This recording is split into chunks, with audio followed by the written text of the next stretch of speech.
Assalamualaikum warahmatullahi wabarakatuh. Perkenalkan, nama saya Nabila Mora Putri dengan NIM 2412C2006 dari Prodi S1 Kimia Sekolah Tinggi Analis Bakti Asi Bandung.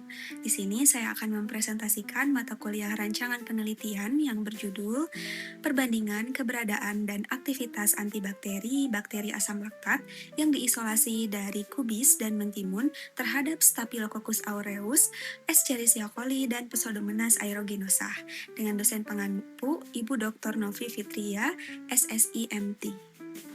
Sebelum masuk ke pembahasan, saya akan menyampaikan garis besar dari presentasi ini. Seperti yang dimuat dalam daftar isi, saya akan memulai dari latar belakang dan alasan mengapa presentasi ini penting, dilanjutkan dengan rumusan masalah, tujuan, serta tinjauan pustaka, kemudian bagaimana kerangka berpikir hingga judul ini terbentuk, dan dilanjutkan adanya hipotesis statistik. Kemudian yang terakhir adalah metode penelitian yang saya gunakan untuk penelitian ini. Penelitian ini sebenarnya bermula dari satu topik utama, yaitu pentingnya probiotik.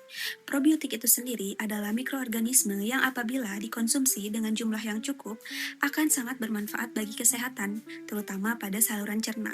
Nah, mikroorganisme yang memiliki potensi cukup besar untuk menjadi kandidat probiotik adalah bakteri asam laktat atau BAL. BAL atau bakteri asam laktat ini sering ditemukan secara alami pada sayuran fermentasi, seperti asinan, acar, atau sauerkraut. Banyak penelitian yang sudah mengisolasi BAL dari berbagai macam sayuran. Misalnya ada asinan sawi, kol merah, acar mentimun, dan ada juga yang dari selada romaine. Namun, ketika saya telusuri lebih dalam, ada pola menarik di mana hampir seluruh peneliti itu melakukan isolasi hanya dari satu substrat atau dari satu jenis bahan saja, yang kemudian dikarakterisasi dan diuji antibakterinya. Saya belum menemukan ada jurnal yang secara langsung membandingkan pengaruh kandungan senyawa antimikroba tanaman inang terhadap keberadaan BAL itu sendiri, di mana timbul pertanyaan apakah kandungan senyawa antimikroba alami pada tanaman inang itu justru menyulitkan pertumbuhan BAL atau sebaliknya, atau apakah BAL yang berhasil tumbuh itu menjadi lebih adaptif dan kompetitif. Dari sinilah timbul celah pertanyaan atau celah penelitian yang ingin saya jawab. Berdasarkan latar belakang tersebut, saya merumuskan ke dalam 4 pertanyaan penelitian. Yang pertama, apakah ada perbedaan jumlah BAL yang ditemukan pada kubis dan mentimun? Yang kedua, apakah ada perbedaan kekuatan antibakteri terhadap bakteri uji? Yang ketiga, isolat manakah yang paling kuat aktivitas antibakterinya? Yang keempat, bagaimanakah respon bakteri uji terhadap bakteri asam laktat? Mengingat setiap bakteri uji memiliki karakteristik dinding sel yang berbeda. Tujuan penelitian ini sebenarnya untuk menjawab 4 rumusan masalah sebelumnya, yaitu membandingkan keberadaan BAL, membandingkan aktivitas antibakterinya, kemudian mengidentifikasi isolat mana yang paling kuat, dan yang terakhir adalah menganalisa sensitivitas antar bakteri uji. Dari sisi manfaat, penelitian ini diharapkan dapat memberi kontribusi teoritis berupa data ilmiah mengenai pengaruh senyawa tanaman inang terhadap keberadaan BAL, sedangkan secara praktis diharapkan data ini menjadi dasar pengembangan bakteri asam laktat lokal, dan yang terakhir penelitian ini sangat diharapkan bisa menjadi rujukan bagi peneliti selanjutnya yang ingin mengembangkan atau memperdalam mengenai topik ini. Masuk ke tinjauan pustaka. Bakteri asam laktat adalah bakteri gram positif yang menghasilkan asam laktat dari proses fermentasi karbohidrat. Aktivitas antibakterinya dihasilkan dari beberapa senyawa, di antaranya ada asam organik, hidrogen peroksida, dan bakteriosin. Bakteriosin inilah yang bekerja untuk merusak membran sel bakteri target, sehingga menyebabkan kebocoran sel dan berakhir pada kematian bakteri. Namun, perlu dicatat bahwa tidak semua BAL bisa dikatakan sebagai kandidat probiotik. Kenapa? Karena selain memiliki aktivitas antibakteri, kandidat probiotik itu memiliki beberapa kriteria lain, di antaranya harus tahan terhadap asam lambung dan juga garam empedu. Berikut ini ada perbandingan dari karakteristik dua jenis bahan uji yang saya gunakan. Yang pertama ada kubis. Kubis berasal dari famili Brassicaceae, di mana kubis memiliki kandungan atau senyawa glukosinolat yang apabila terhidrolisis akan berubah menjadi isotiosianat. Inilah yang menyebabkan kubis memiliki kandungan antimikroba alami. Yang kedua adalah mentimun. Mentimun tidak memiliki kandungan atau senyawa antimikroba secara alami, namun pada penelitian sebelumnya terdapat dua jenis bakteri asam laktat yang bisa tumbuh, yaitu Lactobacillus plantarum dan juga Lactobacillus reuteri. Untuk bakteri ujinya, saya memilih 3 jenis bakteri dengan karakteristik yang berbeda. Yang pertama adalah Staphylococcus aureus, mewakili bakteri gram positif. Yang kedua ada Escherichia coli, yang mewakili gram negatif enterik. Yang ketiga ada Pseudomonas aeruginosa, yang mewakili bakteri gram negatif oportunistik dan dikenal memiliki resisten intrinsik tinggi karena kemampuannya membentuk biofilm. Berikut adalah kerangka berpikir yang memuat proses berpikir dari dibuatnya rancangan penelitian ini. Dimulai dari adanya research gap atau celah penelitian. Seperti yang sudah dijelaskan sebelumnya bahwa peneliti terdahulu itu belum ada yang membandingkan secara sengaja atau secara langsung pengaruh senyawa antimikroba tanaman inang terhadap keberadaan BAL. Dengan landasan teori bahwa BAL itu bisa menjadi kandidat probiotik karena memiliki kandungan antibakteri.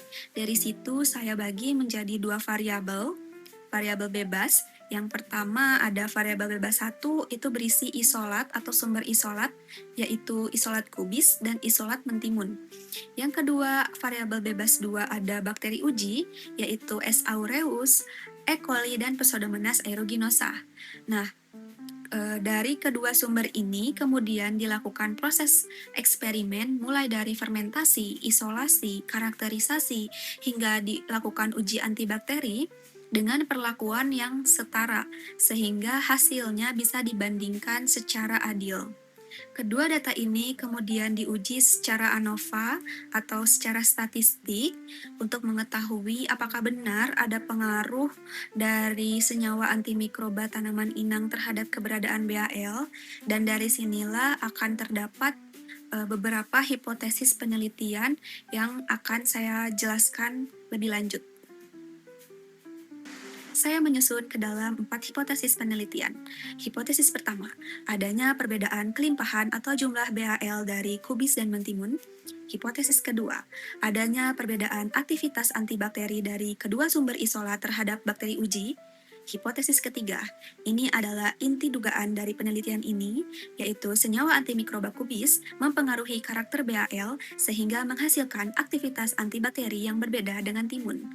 Hipotesis yang keempat adalah Staphylococcus aureus menjadi bakteri paling kuat dan Pseudomonas aeruginosa menjadi bakteri yang paling resisten.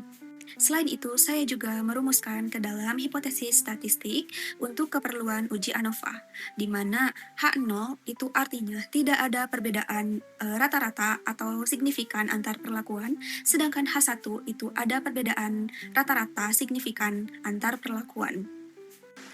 Berikutnya adalah metode penelitian. Penelitian ini bersifat eksperimental laboratorium dengan desain rancangan acak lengkap atau RAL faktorial 2x3. Artinya, 2 isolat, kubis dan mentimun, dan 3 bakteri uji, yaitu S. aureus, E. coli, dan juga Pseudomonas aeruginosa. Ini menghasilkan 6 kombinasi dengan pengulangan 3 kali, sehingga terdapat 18 unit percobaan, dengan disertai kontrol pembanding, yaitu kontrol positif dan juga kontrol negatif. Populasi penelitian ini adalah seluruh mikroorganisme bakteri asam laktat yang tumbuh pada permukaan kubis dan juga mentimun. Sedangkan sampelnya adalah isolat yang sudah dimurnikan dari hasil fermentasi tersebut. Nah, teknik pengambilan sampel ini menggunakan teknik purpose, yang artinya diambil secara sengaja berdasarkan kriteria tertentu, di mana sejak awal kubis yang dipilih itu kubis dan mentimun harus segar tidak busuk atau tidak rusak, berasal dari sumber yang sama jika bisa, karena untuk menghindari variasi variabel karena perbedaan asal-usul bahan. Secara garis besar, prosedur penelitian dimulai dari fermentasi kubis dan juga mentimun dengan garam. Kemudian diisolasi ke dalam media selektif agar. Nah, koloni yang menghasilkan zona bening itu dimurnikan sehingga menjadi isolat tunggal dan dikarakterisasi morfologi dan biokimianya. Selanjutnya dilakukan perhitungan BAL dengan metode TPC untuk mendapatkan data keberadaan atau kelimpahan BAL, dan yang terakhir dilakukan uji difusi cakram untuk mengetahui aktivitas antibakteri isolat terhadap 3 jenis bakteri uji sehingga didapat data diameter zona hambat. Untuk analisis data, yang pertama saya akan melakukan uji normalitas dan homogenitas dengan Leven. Selanjutnya untuk keberadaan BAL, saya akan melakukan uji T tidak berpasangan atau Mann-Whitney, dan untuk data diameter zona hambat, saya akan melakukan uji ANOVA dua arah karena saya ingin melihat apakah ada interaksi antar dua variabel. Dan jika hasilnya terdapat perbedaan yang signifikan, saya akan lanjutkan dengan uji Duncan atau Turki HSD untuk melihat kelompok mana yang paling berbeda signifikan dari kelompok lainnya. Untuk seluruh pengujian, saya menggunakan taraf signifikan alfa sama dengan 0,05. Berikut adalah jadwal penelitian yang sudah saya rencanakan. Ini berlangsung kurang lebih selama 4 bulan, di mana pengambilan sampel dan juga persiapan itu dimulai di bulan pertama dan kedua, lalu isolasi karakterisasi, TPC dan juga antibakteri itu di bulan kedua dan ketiga, lalu ada analisis data dan juga pelaporan hasil di bulan ketiga dan juga bulan keempat. Demikian presentasi rancangan penelitian saya. Saya menyadari masih banyak keterbatasan dan kekurangan yang ada pada rancangan penelitian ini. Saya sangat terbuka untuk saran, masukan dari Bapak atau Ibu semuanya. Terima kasih atas perhatiannya. Wassalamualaikum warahmatullahi wabarakatuh.